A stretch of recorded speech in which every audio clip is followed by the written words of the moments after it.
Welcome to the Chief Endurance Officer Podcast. I'm your host, Greg McDonough. Each week, we hear real time stories from athletes and CEOs on how to maximize performance through an endurance mindset. Let's get started.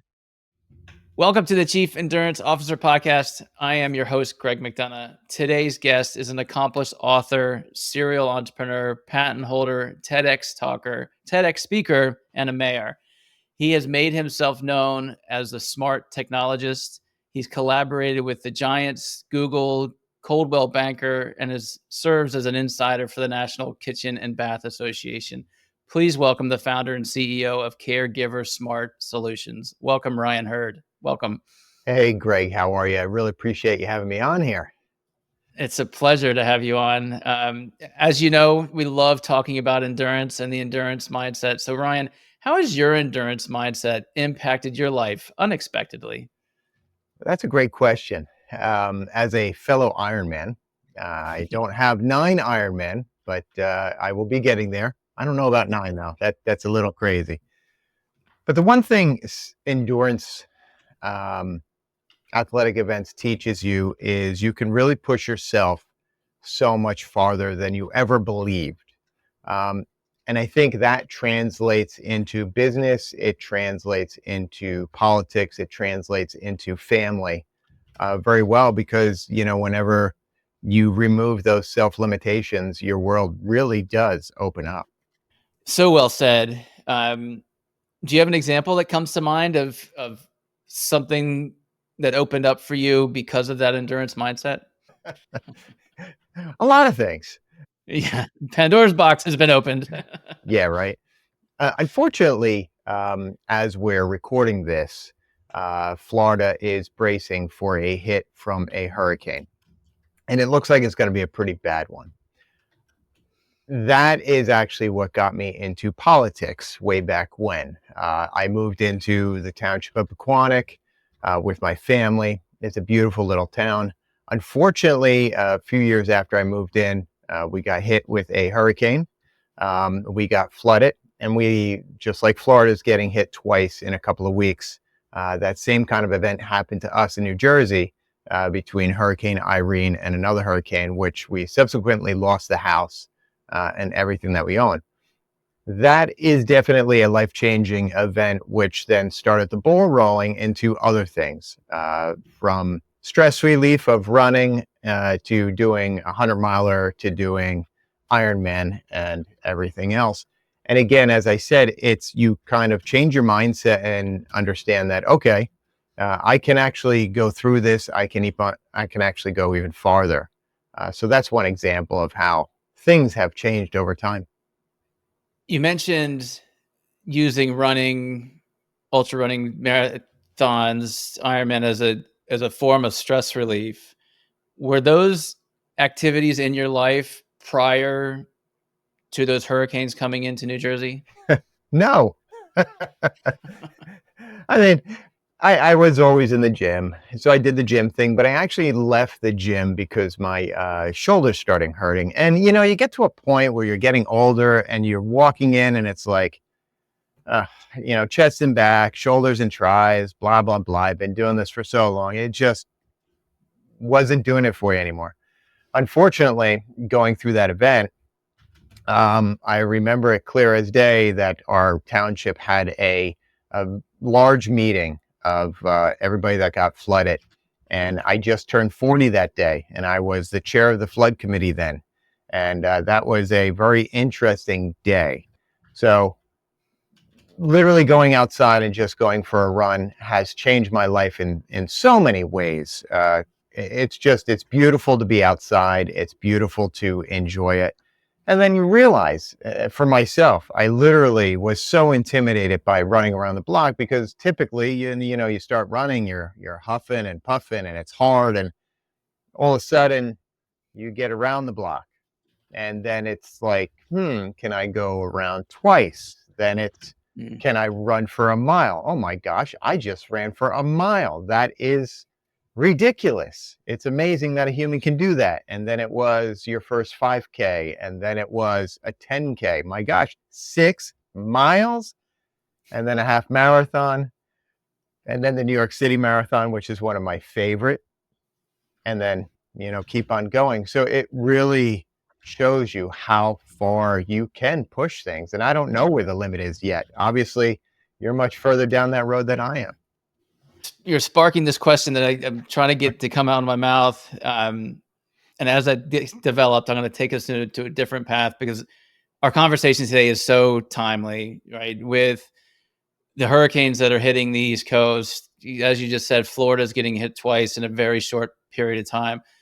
I'm a spectator. I'm a donor. I think I'm doing what I can from many, many miles away, Right. in my dry part of the country. What do I need to know and understand of what's happening there that I'm not picking up on the news Mm. or through reading the newspaper or just having conversations with friends that are in that area? Like, give us our audience a sense of sort of what the insider view and feel is. In a word, it sucks, quite frankly, because right now, as it's coming through, they're about a day and a half out. So there's a lot of tension. There's a lot of stress. You're trying to move things in your house from maybe the first floor to the second floor. You're trying to get some very important things together because there's mandatory evacuations. For us, when we've done mandatory evacuations, we've literally had the fire company come through and turn off all the gas on all the houses, as well as turn off all the main breakers in the house, which is a good thing for everybody to do. It's bad enough if your house gets flooded. It just makes it so much worse if it goes up in fire. From that Mm. standpoint, the event happens, most likely take a few days. Don't know when you're going to be able to get back in. So there's the level of unknown, the stress that's going with that. How are we going to rebuild? How am I going to pay for it? There's all of these emotions that come through. And then the pinnacle, unfortunately, is when you do go back to your house and you see it in shambles. I know for me, um, one of the lowest points was when we were in the middle of gutting everything, and you're literally there. It's the aftermath of the storm, so stuff is all over all of the houses. Your neighbors next door, across the street, down the street. There's branches all over. The place is just a mess, and you look outside and you see everything that you own on your front lawn. That's rough. That's super rough. So they're going to be going through all these emotions. The best thing we can do right now is, number one, help them keep safe, and then number two, really whatever the needs that they have. A lot of it's going to be hands-on. Moving stuff, cutting trees off. It could also be just supplying network access. Communication is going to be wiped out. So setting up communication like Starlink and having cell phones work again, just to be able to call family and be like, I'm okay. Or even when it goes a little further, where they're able to start sending pictures out to their insurance company to start getting that ball rolling. Wow, that's powerful. Ryan, you mentioned how when it occurred to you, it then led you into running, led you into endurance. Was that a natural outcome? Do you have a buddy that said, "Hey, why don't we just go for a run and see if that helps clear?" I've had a guest on the show who runs Run Blue in Mm, honor of our fallen warriors, yeah. and she was in a room and learned that her husband had passed Ugh, along with a bunch of others. And their rally call was, hey, let's just go out for a run. Let's go 10 minutes, go out for a run. And now it's this national, international, it makes my skin tingle when I talk right. about it because I've been on those races when you go through that blue mile and it's impactful. Walk us through again how running came into, you mentioned it earlier, but what was the catalyst that said, you know what, I'm going to go for a run versus do 20 push-ups or some other form of exertion? Well, number one, it was either going for a run or jumping off the roof. In Mm, my scenario, we had moved to town, and we got one flood. It was about 3 feet of water in the house. Now, apparently, this house hasn't flooded for 15 plus years. 1984, we moved down in like 2006. So, I mean, there was plenty of time. We thought this was the bad one. Okay, we'll take advantage of it. We'll put a second bathroom in upstairs. We'll remodel it, all that kind of wonderful stuff. So I actually took longer to rebuild the house. In that meantime, my family and I were living in an RV next to the house. So we had 2 young boys and my wife. And then almost a year to the day, we got another flood. And that was about a foot in the house. So we kind of blitzed through that and put it all back together. And about 2 months later, we had Hurricane Irene. We had 6 feet in the house, wiped the entire house, gone. So that led to living in an RV next to the house for 2 years, which I don't know. We started with 2 kids and we ended up with 3 kids. The stork came in the middle of all this. It's amazing. There's always something good from God, right? But the amount of stress was just an absolute pressure cooker. And from there, I put my sneakers on and I just went. And from there, for me, there is nothing natural about running. I have a love-hate relationship with running.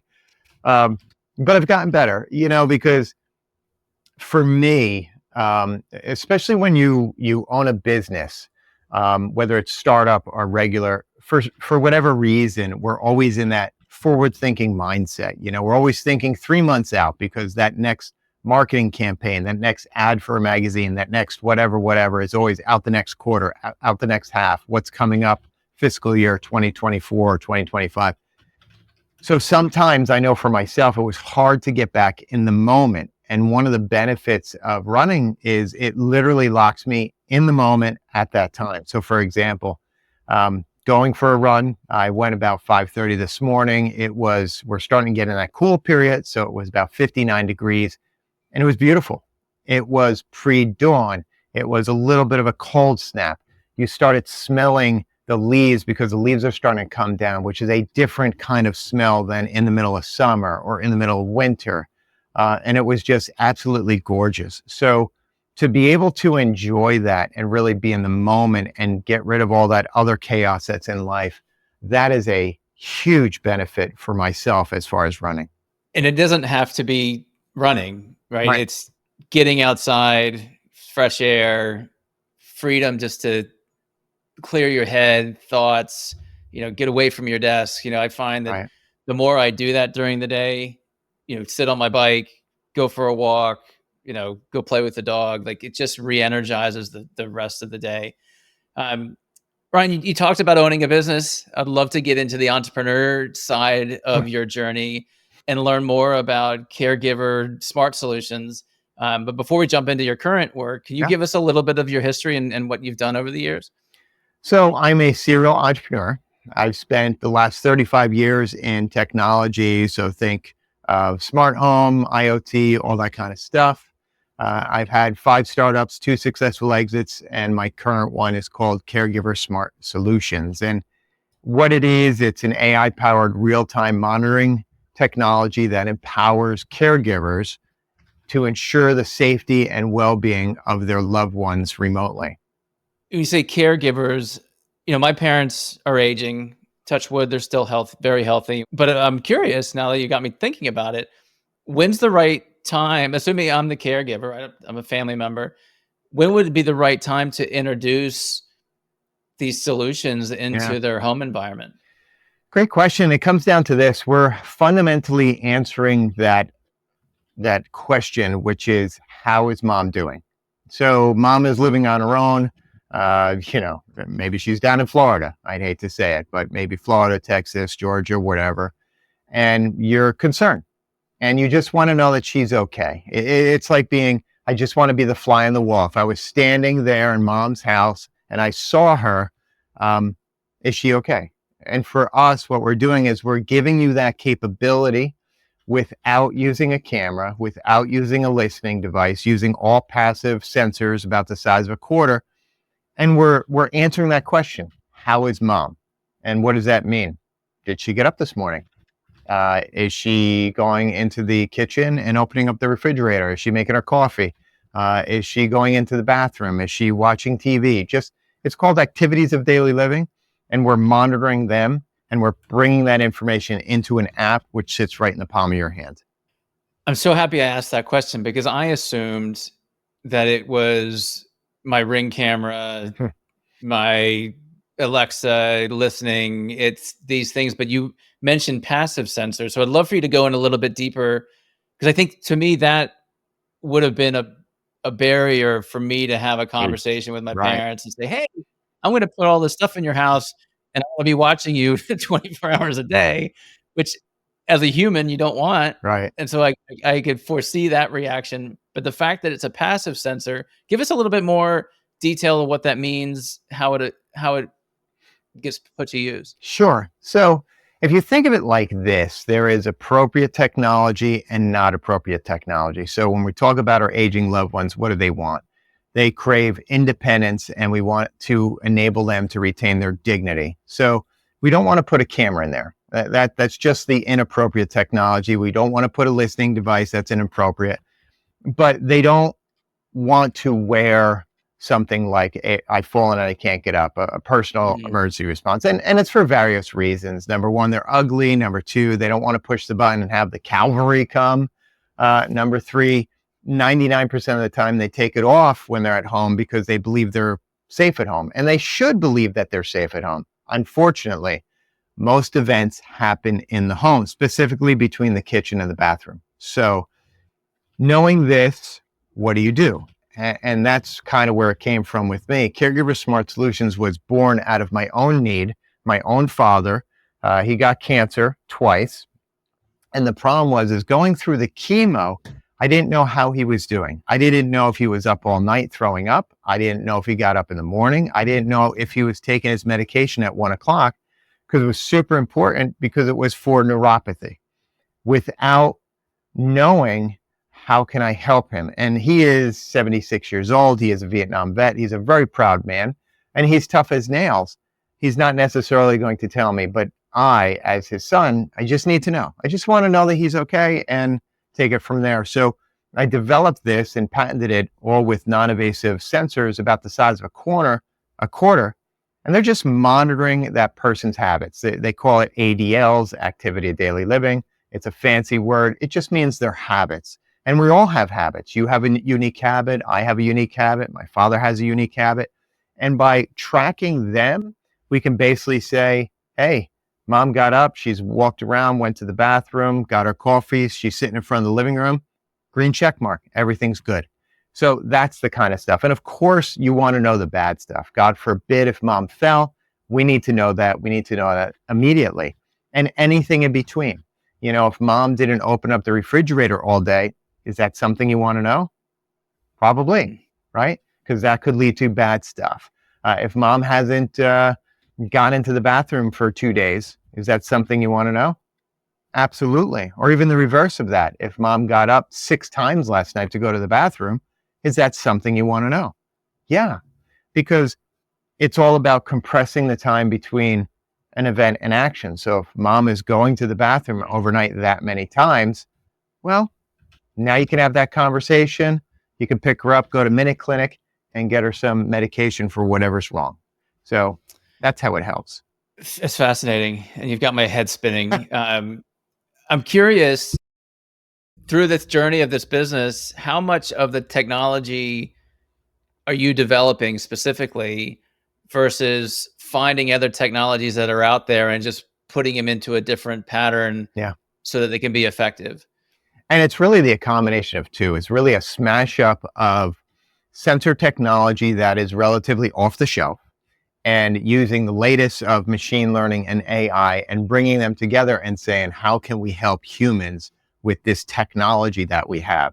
So for us, you know, you have the technology that's in there, and technology is a tool. And each one of these sensors is giving you data, and data is the information. So if we can take that tool that's providing us with the information, we can make the best possible decision for our loved one. So rewinding prior to this business, what were you in technology? Or you're in the smart space. So Mm, walk us through sort of your career trajectory of how you got to a point that you knew how to get this developed, pull all the right pieces together. Because we've got audience members that are in the very beginning of their right, careers. We've got audience members that have retired and race and all in between. And many of the times we sit there and we don't truly understand like the path that we're going. But once we get there, like for me, it's a straight line. Like I have a random walk because I keep saying yes to things, but when I look back, it all makes sense. right. Um, I'm curious what your random walk was to get to this point. Well, as an Ironman, we don't know how to stop. whether whether that's good or bad, and whether you're an Ironman, whether you're a marathoner, and so on and so forth. I think for me, my past is, as I look back, it's really interesting because I started in car audio, and the '80s were great. I got to tell you, it was so much fun. And my mother is the one who actually got me started as far as an entrepreneur. I come from a family of entrepreneurs.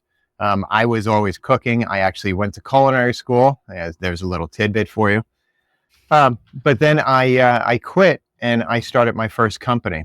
And interesting data, I was the first one to put a TV in a car. I was the first one in the Northeast to put neon under the car. Now, these are days where, that stuff just didn't happen. So that's kind of cool. From there, it kind of morphed in commercial audio, then it morphed into residential, private home cinemas. So we built these amazing private theaters. They were on the fronts of magazines. They were the coolest thing around. From there, we went into custom integration that formed into the smart home that we know it today, which I actually still have an integration firm that does smart technology for high profile individuals all across the US, which is really interesting. You're taking the best of technology, and whether it's for safety and security or convenience, we're able to help wonderful people all over and do exciting things. And that's all that came in and created Caregiver Smart Solutions, because quite frankly, prior of this, my life was great. I was on TV doing smart home stuff. I wrote a book on it called Join the Smart Home Revolution. And then my father got cancer. So all of that knowledge kind of went to here and said, okay, how do we do this? What's the best way to do it? And here we are. And here we are. So I'm an audience listener, just bought my first home, got the keys, walk in, front door. What's your recommendation for that first 30 days of things that they should be putting in, taking out? Like, give us a sense of what a new home owner Yeah. should be thinking about their home. Well, obviously, the number one thing today is going to be Wi-Fi and internet. So it's going to be wired and wireless internet. Everything works off of that. I am still a wired guy. So that means if you can get wires from your cable modem / router to your TVs, to your cameras, to your access point, do it. Because as we move forward, more and more things are going to be wireless. And we want to have that availability to hook up your new stove, your new fridge, your new whatever, and get it into. So that's number one, a robust wired and wireless network. From there, obviously some kind of safety and security. So the classic Ring doorbell, I think those things are phenomenal. Front door, back door, Ring cameras that are floodlights. I just think it's a wonderful technology. And then from there, insight. You have fun. 98-inch TVs, I'll tell you, they are really fun. Sonos sound bars, it just sounds phenomenal. And then we also get into the health and wellness space. So if you think of, the smart kitchen, the ability that, it can tell you when dinner's done, or even the smart laundry where it can tell you, it's time to put the stuff from the washer into the dryer. We all have crazy lives. So the ability to have that ping on your phone, okay, either send it around again because you had to run out, or I'll be right down and I'll swap it out. So all of these things where the thing that I'm really in love with, I love technology, I'm a geek, but the thing that excites me the most is when this technology actually helps us as humans. That's the cool part. Yeah, this is going to be a very expensive recording for me because I'm going to be on whatever website later upgrading my television. Um, but we're talking about technology and we're talking about endurance. And so my natural carry-on question, when you're running, racing, are there technologies that you lean towards using, Hmm. Wow. either in your training and or your racing? Obviously Yeah. the Garmin watch, and you can see I had the Ironman logo on that. That's wonderful. Um, yeah, anything that can help us. On the bike, there's a bunch of Bluetooth things that can tell our cadence, that can tell powers, watts. You're running, so it's all about heart rate. You wear the heart rate strap, the chest strap. For me, it's just data. The more things that I can get information from that can help me make a better decision, whether it's did I get a good night's sleep. I know if I got really good sleep relative to my resting heart rate. So if my resting heart rate is sub 40, I know that I got a really good night's sleep. If my resting heart rate is around 50, I know that I'm probably stressed. I'm not really getting down into that zone. And, it does correlate with everything else that's going on. So using that technology to really help us become better athletes, I think it's phenomenal. Do you work with a coach? I have in the past, actually. So just like anybody else, I have my favorite chiropractor, my favorite PT, my favorite nutritionist, and there's always somebody else we can add to that because it's about supporting us. And I don't know about you, but my discipline goes out the window every time I see a chocolate chip cookie. Yeah, and the reason 100%. And the reason I ask, I found that there's some coaches that go by feel, like how did it feel? 8 out of 10, 9 out of 10, 7 out of 10. And then there's coaches that are data driven, right? They're Yeah. going through Training Peaks, they're pulling your Garmin data, they're looking at your Aura ring, and they're incorporating all of that into what your next 2 weeks look like. Um, my gut feeling was that you were on the more of the data driven coaching, but That's interesting. I would probably say, although it seems like I'm data driven, I think in reality it's about feel based. And what I mean by that is I use the data to supplement what I'm feeling. So for example, I'm running this morning. You know the runner's mindset, whether you're a runner, whether you're a biker, whether you are a swimmer, we know our bodies. So when you go out there, this morning I was a little stiff, my left calf was a little tight. So you're going through it, you're kind of just paying attention to it. And then all of a sudden your right knee is kind of aching a little bit. And you're like, what's that all about? Is my hips out of alignment? And then it kind of works itself through and you kind of get into this running momentum and you're kind of good. So I think it's really that data is just supporting what we're feeling and what we're knowing. So later on we can go back and say, okay, I really wasn't pushing it that hard, or today I felt like I was really pushing it, but I wasn't going anywhere. it's interesting. It brings up a story for me. I recently did Ironman Copenhagen, and came out of the water strong. I'm a swimmer by background, and then just get hammered on the bike. And I have one of my best PRs on the bike, but just these athletes are just crushing me. So I go back to my coach and I say, hey, like, what's going on? And she's like, well, Greg, you train on a trainer indoors watching TV with the air conditioning on. And we're really kind of focusing on heart rate, but not really worrying about wattage and your thresholds and this. Like, we're just trying to build endurance versus Right. stamina. And this big light bulb went back on. And I was like, really? It's not the bike? It's me. It's the engine. Yeah, you got out. Let me tell you a quick story. So Please. my oldest son, I have 3 boys. So yes, it's absolute chaos in my house. Love them to death. But my oldest one, who's a senior now, last year, he does marching band. So we go away to marching band camp, and I happen to be the chef, which is kind of cool. I get to cook for all the kids, and it's wonderful. But at the same time, so we're up in New York State. At the same time, there's a running camp. So we have half of the camp, which we use for marching band, and the other half of the camp is a running camp. This is the coolest thing in the world. They're running every morning, and you see the flags up, and I've got wonderful pictures. They have all these motivational like flags and things, and they run around on the course and even around this upstate New York, which happens to be about 3 miles away from Woodstock, which is really cool. So one of my things that I've been doing every single year going up there for band camp is I run to Woodstock. So it's about a 7 mile round trip, beautiful back roads in New York State. So this one time I happen to be feeling good. It's a beautiful morning. It's one of those first cold snaps. So you know that you're running a little bit faster. I got a wonderful gait. I'm kind of just flowing through. I'm feeling good, man. This is going to be a good day, right? Well, then all the studs from the running camp, I hear them and they're just going and they just blow past me. I'm like, all right, it's time to go back to the camp. So I run back. Right. You just have those days. It's terrible being human, right? And comparing yourself to somebody else's, right? Their 5K, my 10K. Yeah. It's part of being human. Ryan, my last question for you. One of the principles I believe in endurance leadership is being consistent and the importance of consistency. Mm. Any thoughts or reflections on how that applies to your endurance life, your business life, or your political life?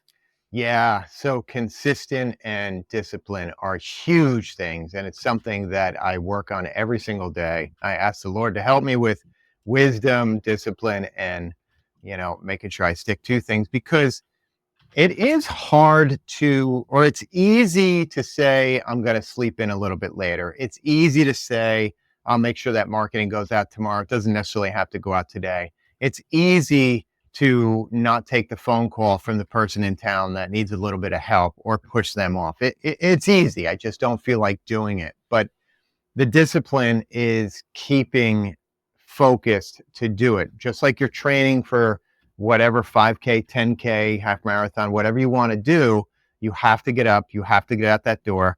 There's nothing that's going to help you do that marathon other than you doing the work. You have to do the work. And if it's an Ironman, you're not a sane person is not going to just be able to get off the couch and do an Ironman. It's not going to happen. You have to put in the work. And it's the same thing with a small business. You have to put in the work. You have to figure out what the trajectory is. What product do I have? What service do I have? What problem am I solving?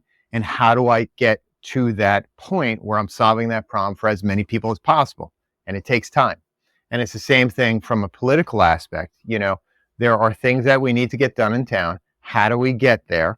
I'm not going to raise, taxes on everybody 30%. So what do we need to do? How do we get there? And when an event happens, how are we going to solve this problem? We have to work to solve the problem and we're going to get through it. So I think it's a combination of that endurance mindset as well as that discipline to put it down to paper and just keep on doing it, whether it's cold out, hot out, rainy out, snowing out, it's got to get done. That's so well said. Thank you. Ryan, an audience member wants to get in touch with you. What's your social media platform of choice? Sure. LinkedIn is probably best. You can just Google my name, Ryan Hurd, which you'll also be able to see my wonderful TEDx is pretty cool about the technology that I developed. You could also hit me up at caregiversmartsolutions.com. Give us a call at 888-585-5022, and I'd be happy to chat with anybody. And we'll put those in our show notes along with the links to your book and your website and the rest of it. Ryan, it's been amazing having you on the show. I so appreciate the technology that you're developing as somebody who's got aging parents. And Yeah. I was thrilled to learn that it is a passive technology. So that's something I'm going to look deeper into. I also really enjoyed exploring your entrepreneurial journey and how that aligns with your endurance journey. And really the way we started off our recording today, talking about hurricanes and what these individuals are dealing with. And as we talked, right, we're in that moment right now. And it's like we're in between two major ones for Yeah. the folks down in Florida. So audience members, do what you can to support their community, do what you can to support those that are going to be in need and are in need currently. Let's keep an open mind, listen to Ryan's message of what it was like being in the eye of that storm. Please like the show. Please subscribe. Let's share this message with our community. Again, Ryan, it's awesome having you on the show, and I really appreciated your insights today. Greg, thank you so much. This has been a blast, and I really appreciate your time. Thank you for tuning in to the Chief Endurance Officer Podcast. To hear more inspiring stories and strategies around the endurance mindset, be sure to subscribe below or visit us at chiefelduranceofficer.com. Until next time, keep pushing those limits.